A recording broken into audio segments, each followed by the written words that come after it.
In the arena of aviation sports, there is no more precise or exacting discipline than radio-control aerobatics, where split-second decisions are made at speeds exceeding 100 miles per hour.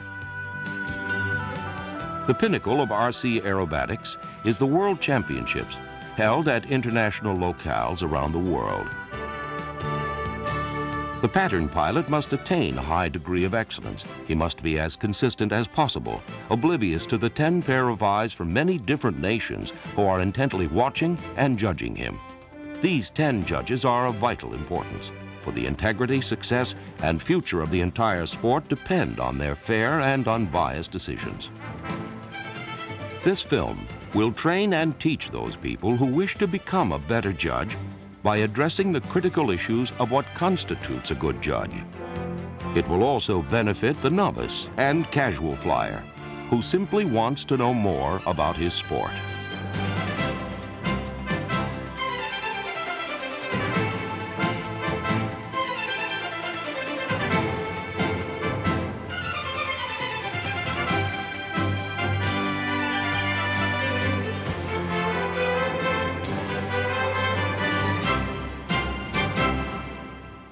The main focus, however, is good judging. And the two primary elements that combine to make a good judge are, first, mental attitude, and second, the proper technical knowledge. Both of these criteria must be present for a judge to perform at his full potential. We will cover technical knowledge shortly. But first, let us turn our attention to mental attitude, which is broken down into the following categories: bias, self-confidence, sense of independence, and adherence to the rules. Bias is the first of these mental attitudes that we should cover, and is divided into conscious and unconscious types. Conscious or intentional bias, fortunately, is rare. For example, when a judge deliberately awards a flyer a score higher or lower than he deserves, the only word for that action is cheating, and it will not be tolerated. Conscious bias can also occur as a friendship or as a national bias for a countryman in an international competition. It usually does not have a significant impact on final scoring, but is still considered cheating. Most problems with bias are of the unconscious or unintentional type, since they are more prevalent. Examples of unconscious bias might be for a judge to award a higher or lower score for a preference toward monoplanes versus biplanes, or toward a style of flying. For instance, a pilot who cuts crisp corners on square maneuvers, rather than a flyer with a looser, more graceful style. Then there is the kiddie point syndrome, where the age of a pilot can affect the outcome. There is even an equipment bias, where a judge may unintentionally try to support a previous personal opinion regarding a brand name. Perhaps the most vivid prejudice and form of unconscious bias that can grip a judge in the flight line is called the halo factor. This occurs when a champion flyer can score added points on reputation alone. This can work against an unknown flyer having a great day. It is a bias easily understood, but nevertheless, one a judge must try hard to minimize.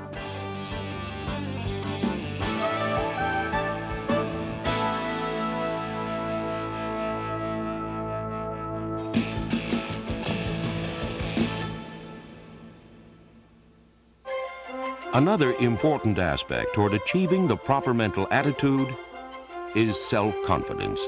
That's self-confidence which is based on knowledge instead of arrogance or ego. A judge with self-confidence can score a pilot fairly, whether he be a world champion or not.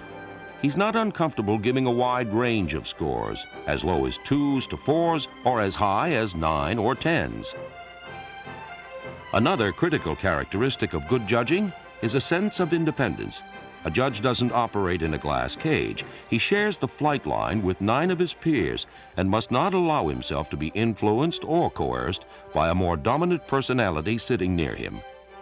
The last component of what constitutes the right mental attitude is a very significant one: adherence to the rules. A good judge has developed a sense of fair play. They know the only fair contest is one in which everyone plays by the same rules. Anyone sitting in that judge's chair must adhere to the rules that exist at that time or disqualify themselves. It is that important. Now that we've dealt with the proper mental attitude, let's turn our attention briefly to the other primary element of good judging, technical knowledge. Technical knowledge employs the use of an organized system of downgrading as well as the need to be consistent and accurate. The downgrading or deficit grading system assumes a contestant is going to fly a perfect maneuver starting with a 10, and then downgrades on the mistakes observed as they occur, rather than falling into the trap of scoring on overall final impression. It should be assumed by a judge that a contestant is going to fly a well-formed maneuver, so he should start with a grade of 10. As he watches the maneuver, he then begins to find fault with what he sees and starts downgrading as it progresses. This system is preferable to waiting until the maneuver is finished and trying to assign a grade on overall impression. The latter may cause judging to be erratic and inconsistent, and may also confine grading to a range too narrow. However, as a final check, the score should be consistent with the figure's overall quality. Every judge should strive for a high degree of consistency and accuracy. The most important aspect of consistent judging is for each judge to establish his standard and then maintain that standard throughout the contest. It is advisable for the contest director or the organizer to hold a conference prior to the start in order to discuss judging and make the standards as uniform as possible. Once the contest is started, the individual judge should not alter his standard under any influence. An accurate standard of judging is also very important. Being a consistent judge, whether scoring high or low, is not good if the scores awarded are not a fair reflection of the maneuver performed. Remember, it is the judge's job to find fault. Be a nitpicker. On the other hand, give a 10 if you see a perfect maneuver. Guard against confining your grade in a range too narrow. If you watch carefully and grade consistently, you will find yourself giving an occasional 2, 3, or 4 on some pretty sloppy maneuvers that are not quite bad enough for a 0. You will also be giving an occasional 9 or 10 for the superlative maneuver, with which you can find little or no fault. Take care not to grade on an overall impression of the flight. Be ready to drop down to a poor grade for a poor maneuver, even if you have been scoring 8s or 9s on a flight. Conversely, don't get in a rut of lower scores. Be ready to break a string of 4s and 5s with a 9 if the maneuver warrants that score.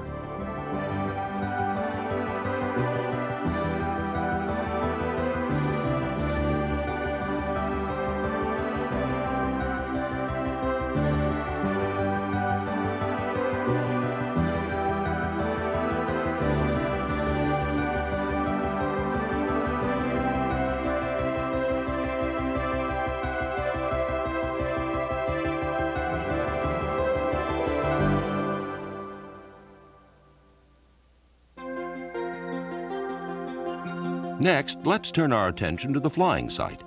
As we see here, the site covers a large area and must be organized in such a way as to allow the same frame of reference for the pilot and the judge. The area of sky that all maneuvers are executed in is referred to as the box. A judge must be able to view a maneuver clearly in this area in order to properly evaluate it. Briefly, let's see how the site is laid out. The area of sky that defines this box is marked on the ground by 3 poles placed at specific distances from the pilot. 1 pole is placed in the center of the flight area, as the arrow indicates. And 2 other poles are placed at either end, also as the arrows are indicating. Of course, in this picture, it would be hard to see the actual poles. On the other hand, this is what one of the end of the box poles might look like from the pilot's point of view. This is the center pole and the center line. The poles should be white or some color that makes them easy to see. Notice also that the pilot is standing at the apex of the 2 lines that extend some distance out to the poles. These lines are there for his reference to the ends of the box while he is flying. The poles are primarily for the judge's benefit, to define the outer limits of the box, and the white lines are for the pilot to use out of the corner of his eye so that he can feel the same outer limits of the box.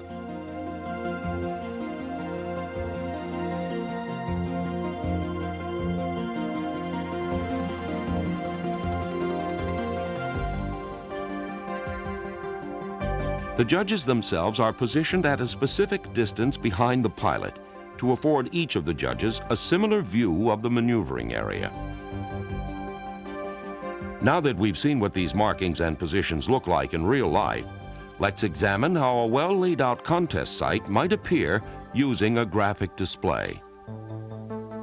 The box and the red dot on this hypothetical runway are the focal point from which all the measurements are made. The red dot is where the pilot is positioned, and it is from this position that the center pole is put in place 150 meters directly in front of him. And this will mark the center of all maneuvers. From the pilot's position, two white lines are drawn towards the poles at the ends of the box for a distance of 50 meters, and at an angle of 60 degrees from the center. These lines will help the pilot visualize the ends of the box out of the corner of his eyes. The next element of a good site layout is the positioning of the judges, so that they will all have the same visual reference. They sit behind the pilot and should not be more than 7 to 10 meters behind the pilot's position. The white lines for the pilot follow a 60-degree angle to the right and left of center, as indicated by our dotted blue line, at which the poles are placed to help the judges visualize the ends of the maneuvering box.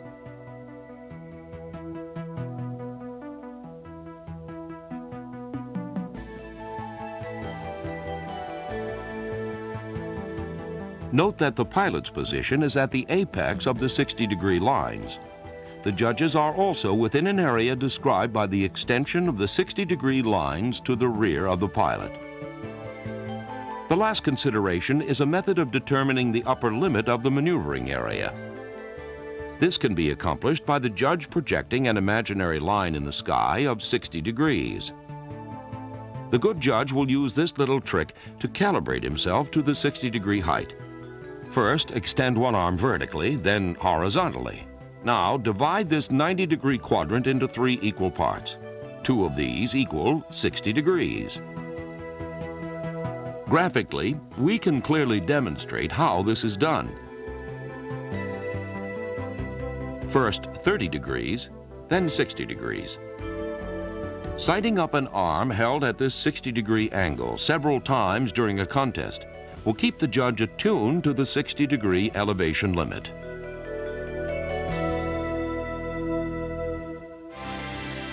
The technical foundation for good judging and scoring is developed by having an understanding of the basic fundamentals. While grading any flight, the following fundamentals will always be the basis for accurate and consistent scoring. They are principles of scoring, attitude and flight path, wind correction, 1 point per 15-degree rule. Each of these 4 criteria are standards by which all scoring can be performed. They should be understood thoroughly and kept in mind as we apply them to the basic maneuver elements later in this video. For now, let's take a look at them one at a time. The first of the basic fundamentals is principles of scoring.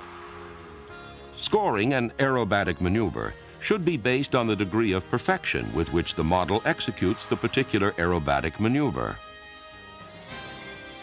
When evaluating the degree of perfection of a maneuver, there are 4 considerations to be made. They are described as follows.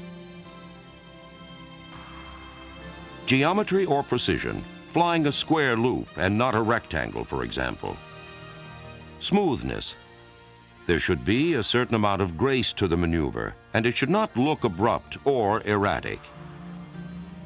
Positioning. For example, centered over the center flag if it is a center maneuver, If it is a turnaround maneuver, it should be flown near the end of the box, but not past the 60-degree flag.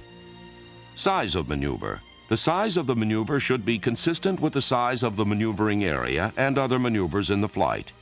Keep in mind that these principles are given in their order of importance and not equally weighted. For example, precision should be weighted more heavily than smoothness or positioning. Before we review the rest of our basic fundamentals, let's cover positioning in a little more detail. The entire flight must be within the maneuvering area. The middle of a maneuver should be flown with its center 90 degrees in front of the judge's line.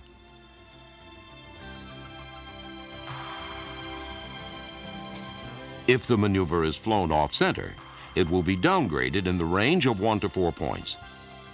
If the maneuver were a turnaround maneuver and flown partially out of the box, it should be downgraded in relation to its violation of the box, as we see here, possibly a 1 to 2 point downgrade. If the entire maneuver, including entry and exit, was flown out of the box, it should be zeroed. Flying so far out as to make evaluation of a maneuver difficult should be severely downgraded, as even the keenest eye begins to lose perspective at a distance greater than 175 meters. The main criteria here is visibility. For a large, highly visible model, a line of flight approximately 175 meters in front of the pilot may be appropriate, while a smaller, less visible model might have to be flown at, say, 140 to 150 meters in front of the pilot. In general, turnaround maneuvers are positioning maneuvers. Therefore, entry and exit altitude need not be the same if the pilot is making an altitude adjustment.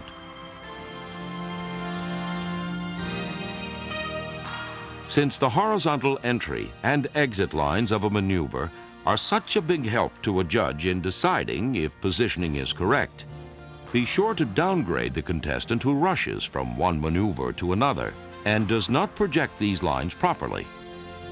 The absence of a distinct horizontal start and finish must result in the score being reduced by 1 or 2 points.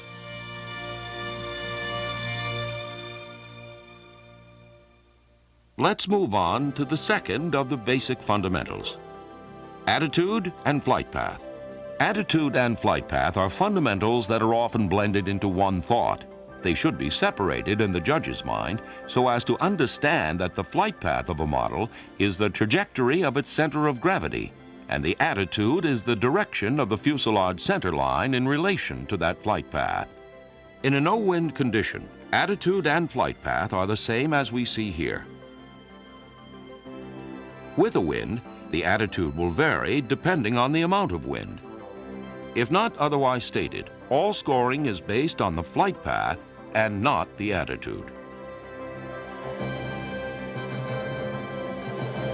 One of the confusing requirements related to attitude and flight path is our third basic fundamental: wind correction. The precision of any maneuver is determined by attitude and flight path, which are both influenced by the wind. All maneuvers are required to be wind corrected in such a way that the shape of the maneuver is preserved in the model's flight path. Since all lines, whether horizontal, vertical, or at an angle, are judged on the track or flight path of the aircraft. This means, for example, that in a 90-degree line up or down, the aircraft attitude must be adjusted to compensate for wind drift, such that the actual track is vertical.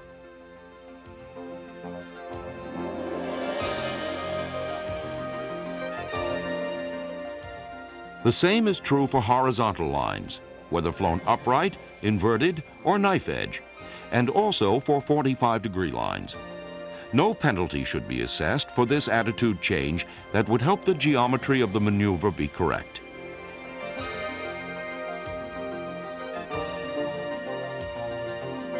The last of our scoring fundamentals has to do with a system for deducting points in an organized way. A method that works is to apply the 1 point per 15-degree rule. This basic rule provides a general guide for downgrading deviations from defined maneuver geometry. 1 point should be subtracted for each approximate 15 degrees of deviation in the geometry of a maneuver. To help you visualize 15 degrees, a simple method of superimposing a clock over the maneuver, as we see here in the stall turn, can help define degrees of error.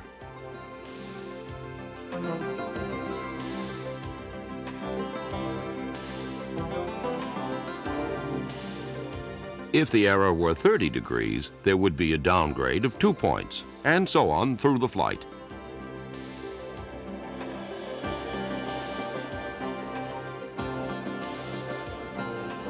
In general, lines can and should be judged more critically than deviations in yaw and roll. In this example, we can see that the wind has blown our aircraft off heading, so as to create a deviation in the vertical line of about 15 degrees.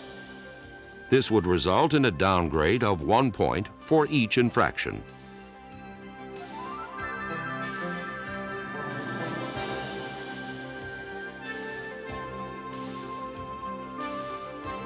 Now that we have covered all of the basic principles of scoring, let's see how they can be applied to judging the basic maneuver elements. The importance of learning how to properly judge these basic maneuver elements cannot be overemphasized. If you master the basic elements we are going to cover, you will feel comfortable judging even the most complicated maneuver. Because after all, these complicated maneuvers are only different combinations of our basic maneuver elements. Basic maneuvers such as lines, loops, rolls, stall turns, snap rolls, spins, and loop roll combinations can be found to some degree as part of any schedule a pilot may be required to fly. An understanding of the judging fundamentals for these basic maneuver elements will enable a judge to accurately grade any aerobatic pattern with confidence.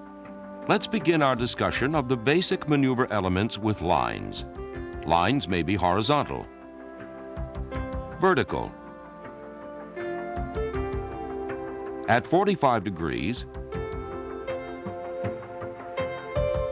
or even 60 degrees, as we see in this example of a 6-sided loop.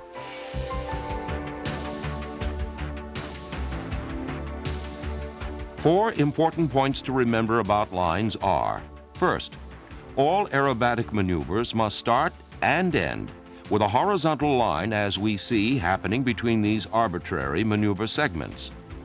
When one is not flown between two maneuvers, the upcoming maneuver should be downgraded by 2 points, since the pilot has missed the exit from and entry into the next maneuver. Remember, lines are a part of every maneuver, even if only for entering and exiting a maneuver. Second, the total length of a vertical or climbing line, as shown here in a stall turn, is not a criteria for grading. Even though it is easy to let yourself be impressed by a powerful model, the airplane's performance should not be permitted to influence the judge's score.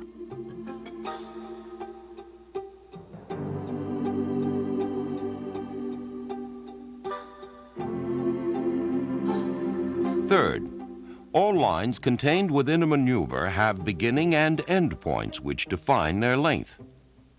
These beginning and end points are preceded and followed by part loops. It should be noted that we can only grade the length of a line when a maneuver contains several lines that have a relationship to each other, as in this example of a square loop. Notice that there is a minor variation between the length of these lines, and 1 point should be subtracted. More points are subtracted for more serious variations, as seen in this example. Fourth, some lines, such as 45-degree lines, need special consideration because they will appear steeper when flown closer to you or when flown at either end of the box, as seen in this illustration. Notice how a correctly flown 45-degree line appears much steeper when viewed from the end, as a judge would, for example, view a turnaround maneuver.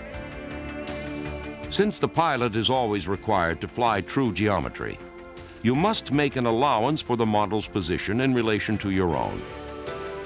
The judge must learn to recognize how maneuvers will appear when viewed from different angles. Let's move on to the next group of basic maneuver elements, loops. Loops, other than being round, can also be of the hesitation type, such as the square loop, a 6 or 8-sided loop, or a triangular loop. Complete loops start and end with well-defined lines, as the arrows are demonstrating. For a loop to be complete, the lines must be in the same horizontal plane. Part loops, on the other hand, such as a split S, will have entry and exit lines that will be in different planes of flight as required by the particular maneuver being flown.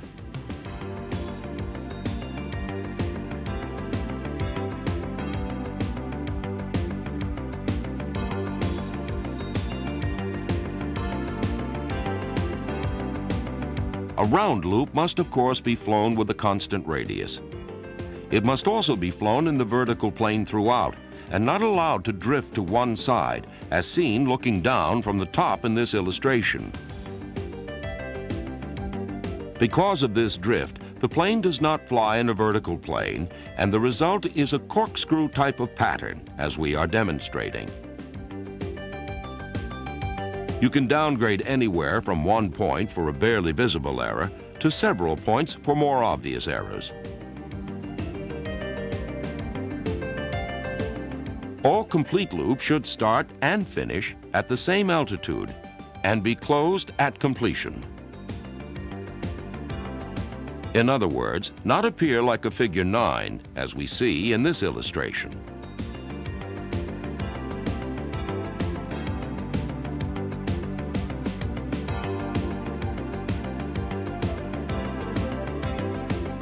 Other common loop errors are to pinch the top or stretch the top, which results in a vertical or horizontal egg-shaped loop. Generally, most deviations of round loops result from 2 basic errors: failing to hold a constant radius and not maintaining one plane of flight.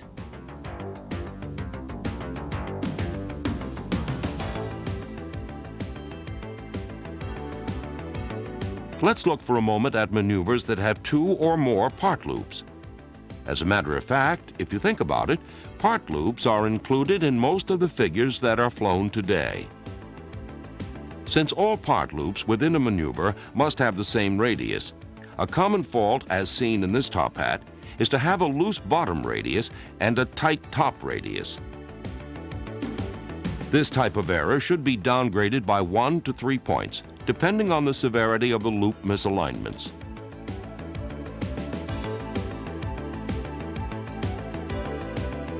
In a hesitation loop, such as a square or triangular loop, tight as well as more open corners are judged the same and are completely at the pilot's option. The judge must not award higher marks for flying tight high G corners, because in his opinion they look snappier.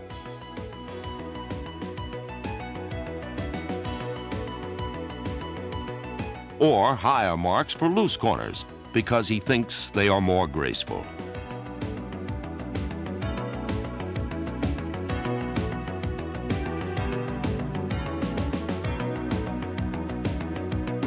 The main judging criteria is that the hesitation loops be interrupted by visible lines of equal length, and that part loops all have the same radius.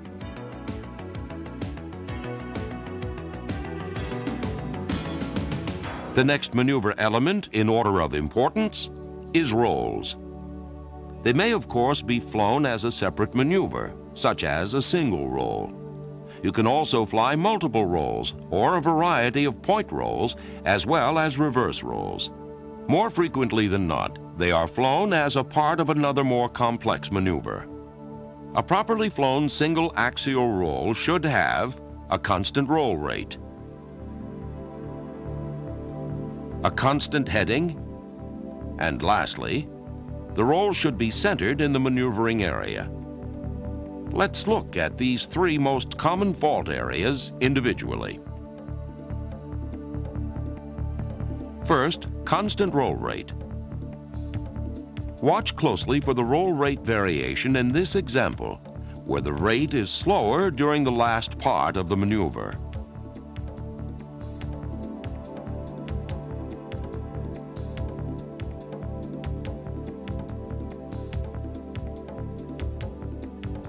If we project a grid during the roll, the variation in the rate will be more obvious.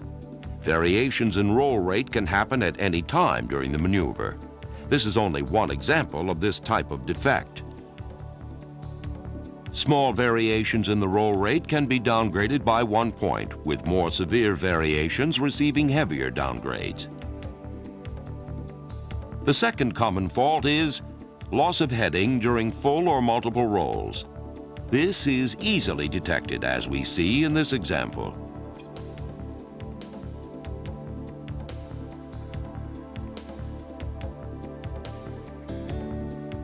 Using our grid again, it is easy to see the change in heading. A change in heading can happen at any time during the maneuver. This is only one example of this type of defect.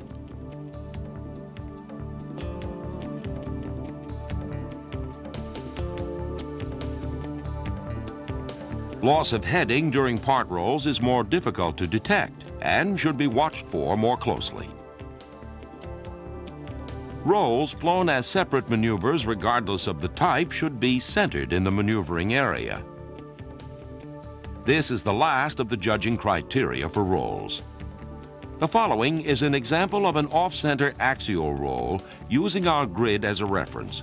Watch for the poor centering of the roll.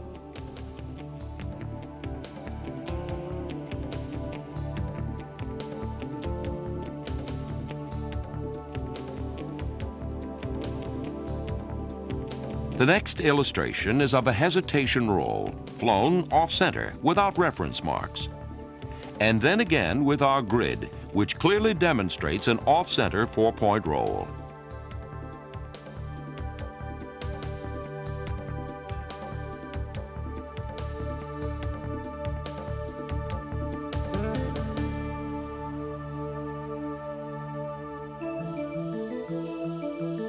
Other types of rolls that are flown on lines as part of a maneuver must be placed on the middle of that line within the maneuver. A common judging error is to overlook the centering of rolls on those lines.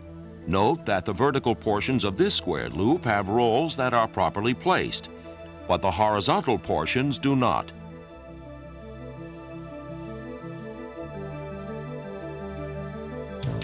With the use of our grid, it is easier to see the mislocation of the half rolls in the top and bottom of this square loop. 1 or 2 points would be subtracted for each incorrect alignment.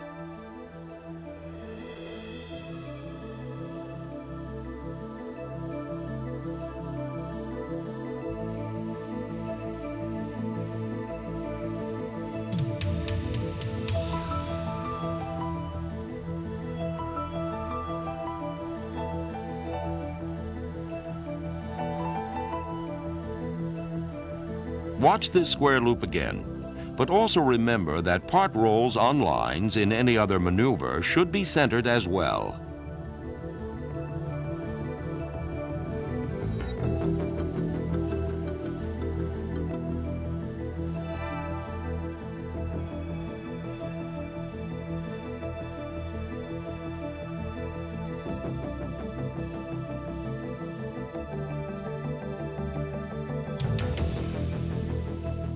Point rolls should hesitate with equal time on each point of the maneuver, as well as being centered in the maneuvering area. This example, of course, is only a graphic representation of the hesitations. 1 point is subtracted for slight variations, while more severe mistiming is further downgraded. If 1 or more points is not visible, or there are more than the required number of points, the maneuver is severely downgraded by 5 or more points. In this example of a hesitation roll, the timing is off, showing a long center leg to help demonstrate the subtlety of the downgrade. The grid makes it easier to visualize.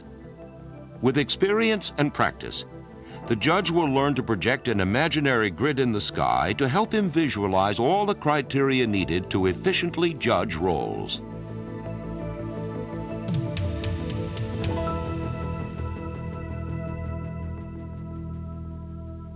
Our next basic maneuver is the stall turn. This maneuver involves two planes of flight starting with horizontal, then transitioning to vertical, both up and down, finally finishing with horizontal flight once again. The transition from horizontal to vertical, both up and down, should maintain a constant radius. The aircraft's attitude with reference to the horizon should be 90 degrees throughout the vertical portion. As the aircraft approaches zero airspeed, it should pivot around the yaw axis, the nose and tail exchanging places.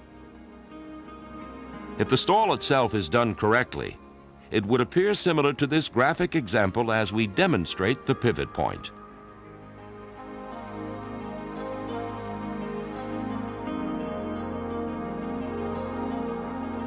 This example would have scored a 10, as it is representative of a correctly performed stall turn. Watch it again.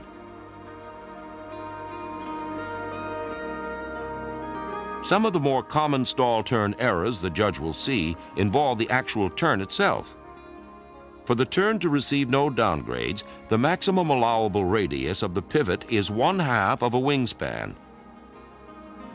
If the radius exceeds 1/2 of a wingspan, as in this next demonstration, the maneuver is downgraded 1 point. If the radius of the pivot exceeds 1½ wingspans, as in our next example, it should be downgraded 2 or 3 points.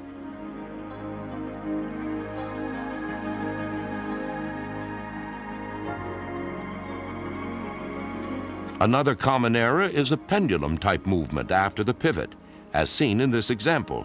Typically, this could be downgraded up to 1 point.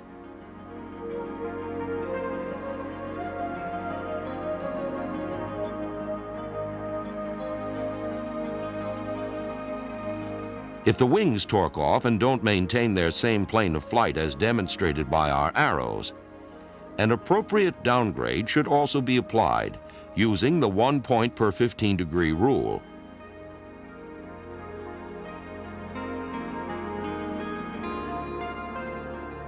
Notice the arrow indicating the correction for the misalignment in the vertical leg.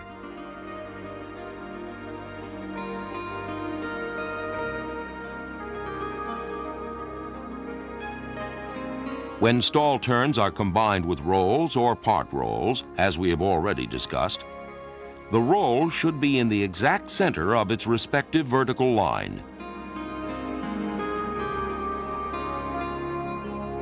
This error in our illustration is hard to see without reference marks. But with our grid, it is easy to see that the roll in the vertical up line is centered, and the one in the down line is not. This should be downgraded by 1 or 2 points.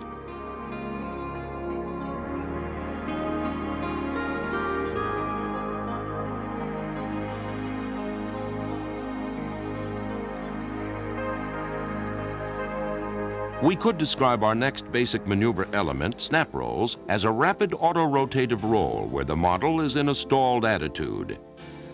Snap rolls can be either positive or negative, and the start and stop criteria are the same as for axial rolls. Watch this idealized example closely, in which the flight path is a straight line rather than an arc, and you can see clearly that the airplane during the snap is rotating about a point near its center of gravity.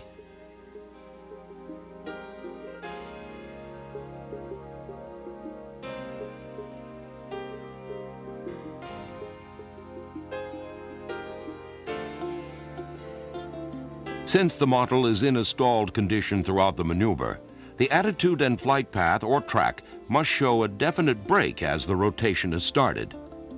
The break, as illustrated here, takes place when there is a definite separation between the attitude and flight path.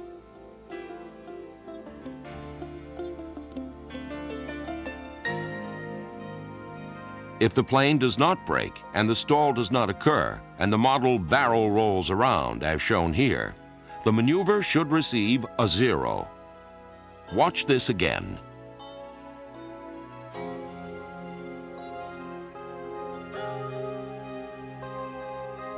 Spins are a basic maneuver that always begin and end with a horizontal line. The nose-up attitude increases while the airspeed decreases until a stall occurs.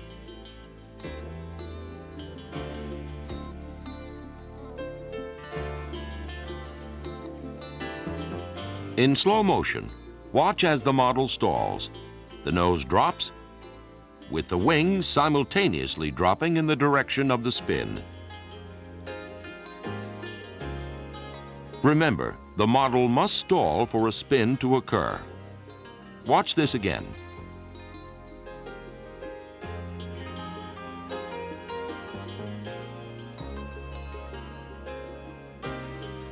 An unusual perspective to view the stall might be from a front view. Watch the nose and wing drop. If the model does not stall and snaps into a spin, it would be zeroed. Rotation continues the required number of turns, stopping exactly on heading. A near vertical downward line of visible length must be held after the rotation stops. This gives the judge an opportunity to evaluate the exit heading. The pull or push-out is judged like a part loop. Remember, the different models spin in different attitudes, and that the attitude is not to be taken into consideration as long as the model is stalled. From a top view, this is what a normal spin might look like.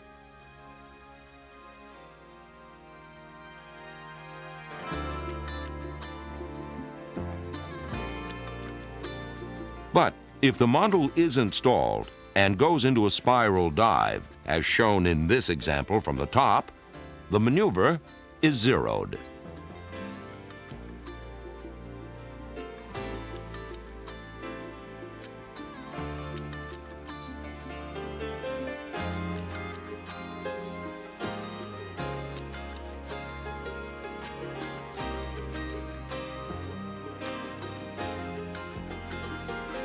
After the defined number of turns, the exit heading is judged in the same manner as for a roll. For example, 1 point downgrade for each approximate 15-degree deviation of heading. For reference, we have indicated what 180 degrees would be. A good rule of thumb is a 2 or 3 point downgrade for a 45-degree error, 5 or 6 points for a 90-degree error. Of course, a 180-degree error would earn a 0.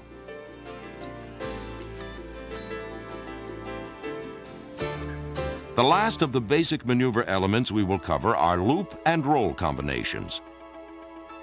These are the most widely used turnaround maneuvers.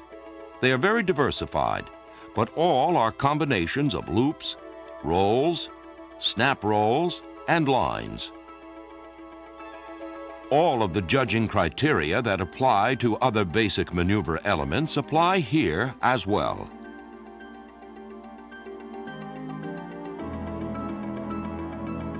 There are, however, some judging criteria which should be explained further. In the Immelman turn, the half roll should be flown immediately after the half loop.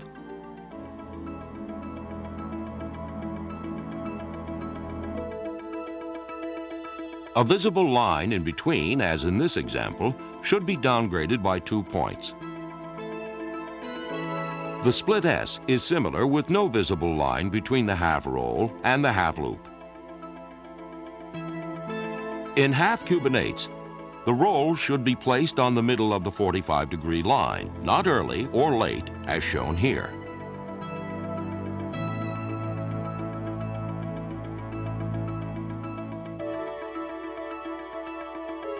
The radius of the 1/8 loop should be the same as the 5/8 loop, and not as tight as in this example.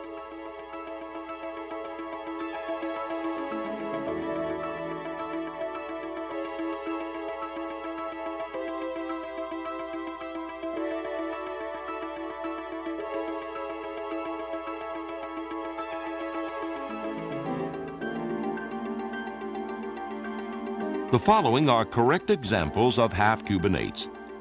The partial loops are of a correct size, and notice, there are straight lines into and out of the 1/2 roll, which is centered on the line.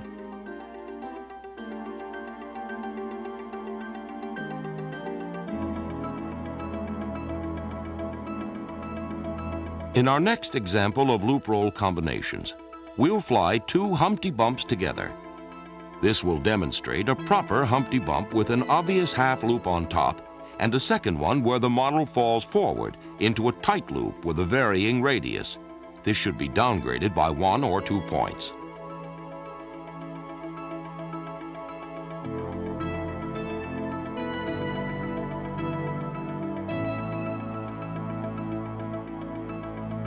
The half roll should also be placed in the center of the vertical leg.